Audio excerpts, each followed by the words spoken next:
एक ओंकार सतनाम करता पुरख निरपौ निर्वैर अकाल मूरत अजूनी सैभ भंग गुरप्रसाद जप आद सच जुगाद सच है भी सच नानक होसी भी सच। वाहिगुरु जी का खालसा वाहिगुरु जी की फतेह। Dear students, in this video I am going to do question number 30 of single entry system. In this question 30 TS Garewal 2020 edition, and in this question you have to find total purchases from this following data. ये question दे रखा है और इस data को use करते करते आपने total purchases निकालनी है। सो टोटल परचेजेस निकालने के लिए आप इसमें दो अकाउंट बनाएंगे, एक तो बिल पेबल अकाउंट बन जाएगा, एक क्रेडिटर अकाउंट। दो अकाउंट बनेंगे, एक मैं क्रेडिटर्स अकाउंट लिखूंगा और बिल्स पेबल, क्योंकि मेरे को ओपनिंग और closing balance of creditors and bills payable दिया हुआ है, तो यानी मेरे यहाँ पे एक बिल्स पेबल अकाउंट बनेगा और एक क्रेडिटर्स अकाउंट बनेगा। मैं यहाँ पे लिखने वाला हूँ बिल्स पेबल अकाउंट और दूसरा अकाउंट बनेगा creditors account. Date, opening and closing balance हमारे को बिल्स पेबल एंड क्रेडिटर के दिए, इसीलिए हमारा बिल्स पेबल अकाउंट बनेगा और creditor account. Date, particulars, journal folio, amount, again date, particulars, journal folio and amount. Date, particulars, journal folio and amount, एक साडा फॉर्मेट इतना बनेगा। सो हमने यहाँ पे क्या करना है, डेबिट क्रेडिट ऐसे लिख देना। हम यहाँ पे डेबिट एंड क्रेडिट लिखेंगे और ऐसे ही नीचे हम इसी के नीचे बना देंगे total debtors account. Total debtors account, इसी के नीचे टोटल डेटर्स अकाउंट बनाएंगे। Format, date, particulars, journal folio, amount, again date, particulars, journal folio, फिर से अमाउंट। ऐसे फॉर्मेट रहेगा, date, particulars, journal folio, amount. हमने ये फॉर्मेट बना दिया। अब इस क्वेश्चन को हम यूज कर रहे हैं, इस डाटा को यूज करके हम ये दो अकाउंट्स बनाएंगे और हमारा टारगेट क्या, टोटल परचेजेस निकालना। हमारे पास बिल्स पेबल कर्जा है, कर्जे का ओपनिंग बैलेंस क्या होगा, क्रेडिट। तो हम यहाँ पे लिखेंगे बाय बैलेंस ब्रॉट डाउन और बिल्स पेबल और क्रेडिटर अकाउंट बनेगा, क्योंकि परचेजेस है ना, हमारे को क्रेडिटर्स का ओपनिंग बैलेंस दिए, तो मैंने यहाँ पे गलती से डेटर्स लिख दिया था, क्रेडिटर्स अकाउंट बनेगा। बिल्स पेबल भी कर्जा है, क्रेडिटर्स भी कर्जा है, तो बाय बैलेंस ब्रॉट डाउन बन जाएगा। ओपनिंग बैलेंस देखो, ओपनिंग बैलेंस जो उनसे कर्जे होते हैं ना, उनका ओपनिंग बैलेंस ब्रॉट डाउन वाला क्रेडिट वाली तरफ आता है, ये क्रेडिट साइड है और ये डेबिट वाली साइड है। So opening balance credit side आता है कर्जों का, और एसेट डेबिट बैलेंस में क्लोजिंग बैलेंस, इधर क्लोजिंग बैलेंस आ जाता है। To balance carried down means credit वाली साइड ओपनिंग बैलेंस होगा कर्जों का, कर्जा है, क्रेडिटर भी कर्जा है, क्रेडिट वाली साइड ओपनिंग बैलेंस। उल्टी तरफ हम क्लोजिंग बैलेंस लिख देंगे, इसका भी उल्टी तरफ हम क्लोजिंग बैलेंस लिख देंगे। To balance carried down. अब हमारे पास क्वेश्चन में ओपनिंग बैलेंस कितने दिए हुए हैं, पहले बिल्स पेबल का ओपनिंग बैलेंस 5000 दिए, मैंने 5000 लिख दिया। क्रेडिटर्स का ओपनिंग बैलेंस 6000 दिया, मैंने 6000 लिख दिया। क्रेडिटर का ओपनिंग बैलेंस 6000 दिया, मैंने 6000 लिख दिया।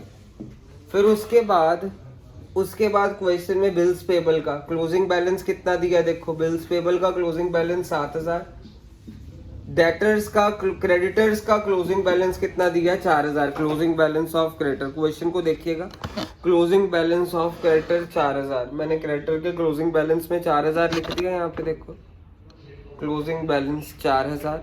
अब आपको क्वेश्चन में ओपनिंग क्लोजिंग सारे बैलेंस हो गए, यहाँ से ओपनिंग बैलेंस इधर लिख दिया, क्लोजिंग बैलेंसेस इधर लिख दिए, वो मैंने सारा कर दिया। अब हमारा कैश पेड टू क्रेडिटर, इसकी जर्नल एंट्री क्या होगी, कैश टू क्रेडिटर।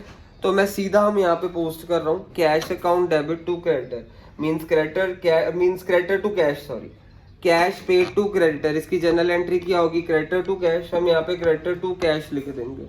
सो यहाँ पे creditor account debit to cash, और हमने कितना कैश पे करा, 30,200। देखो कैश पेड टू क्रेडिटर, इसकी journal entry creditor to cash 30,200। फिर bills payable discharge, bills payable to cash, bills payable discharge करने की एंट्री हथों पैसा जा रहा है, टू कैश लिखांगे।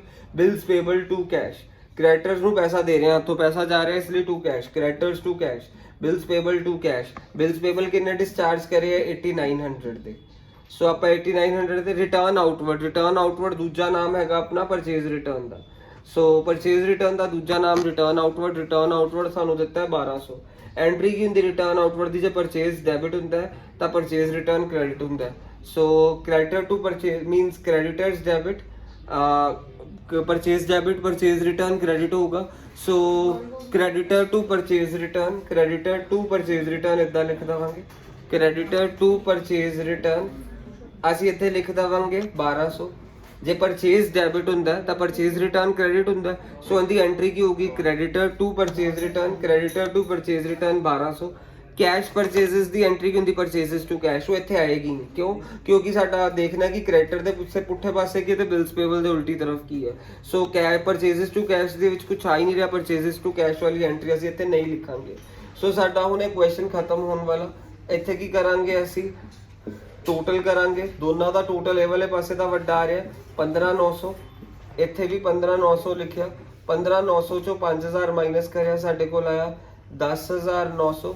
ਜਿਹੜੀ ਬਿਲਸ ਪੇਬਲ ਦੀ ਬੈਲੈਂਸਿੰਗ ਫਿਗਰ ਹੈ ਉਹ ਹੁੰਦੀ ਹੈ ਆਪਣੀ ਬਾਏ, ਬਿਲਸ ਪੇਬਲ ਦੀ balancing figure is what by total creditors balancing figure ਹੁੰਦੀ ਹੈ ਇਹਦੀ ਬਿਲਸ ਪੇਬਲ ਦੀ। I have written here balancing figure. ਹੁਣ ਇਹਦੀ ਜਨਰਲ ਐਂਟਰੀ ਕੀ ਹੋਊਗੀ total creditors to bills payable, ਇੱਥੇ ਨੂੰ ਪੋਸਟ ਕਰ ਦੇਵਾਂਗੇ total creditors to bills payable. ਇਹਦੀ ਜਨਰਲ ਐਂਟਰੀ ਧਿਆਨ ਨਾਲ ਦੇਖੋ ਕੀ ਬਣ ਰਹੀ total creditors to bills payable, ਇੱਥੇ ਵੀ ਲਿਖ ਦਿੱਤਾ total creditors to bills Pebble. ਸਾਡੇ ਕੋਲ ਇੱਥੇ 10900 ਆ ਗਿਆ ਇੱਥੇ। ਸੋ ਹੁਣ ਅਸੀਂ ਟੋਟਲ ਕਰਾਂਗੇ। ਸੋ ਟੋਟਲ ਕਰਕੇ ਆਇਆ ਸਾਡੇ ਕੋਲ 0, ਇੱਥੇ ਵੀ ਸਾਰਾ 0। 9 plus 2 11, 11 plus 2 that is 13, 1 is carried, then 1 plus 1 2, 7 plus 1 82 300। ਇੱਥੇ ਦੋਨੋਂ ਪਾਸੇ ਟੋਟਲ ਲਿਖ ਦੇਵਾਂਗੇ 82 300। ਸੋ 82 300 ਦੋਨੋਂ ਪਾਸੇ ਟੋਟਲ ਲਿਖਿਆ ਆਪਾਂ ਨੇ। ਤੇ ਆਪਣੇ ਕੋਲ ਇੱਕ ਮਿੰਟ ਕਰਦਾ total 9 plus 2 11 plus 2 13, 1 carried, 1 plus 1 2, 4 plus 7 82 300 ਜੋ 6000 ਮਾਈਨਸ ਕਰਿਆ that is 76 300। ਇਹ ਜਿਹੜੀ ਬੈਲੈਂਸਿੰਗ ਫਿਗਰ ਹੁੰਦੀ ਹੈ ਇਹਨੂੰ ਅਸੀਂ ਕਹਿੰਦੇ ਆ ਕ੍ਰੈਡਿਟ ਪਰਚੇਜ਼। ਜਿਹੜੀ ਸਾਡੀ ਟੋਟਲ ਕ੍ਰੈਡੀਟਰਸ ਅਕਾਊਂਟ ਦੀ balancing figure is called credit purchase. ਇੱਥੇ ਆ ਗਿਆ by credit purchase. this is your balancing figure. Question is finished. That's it.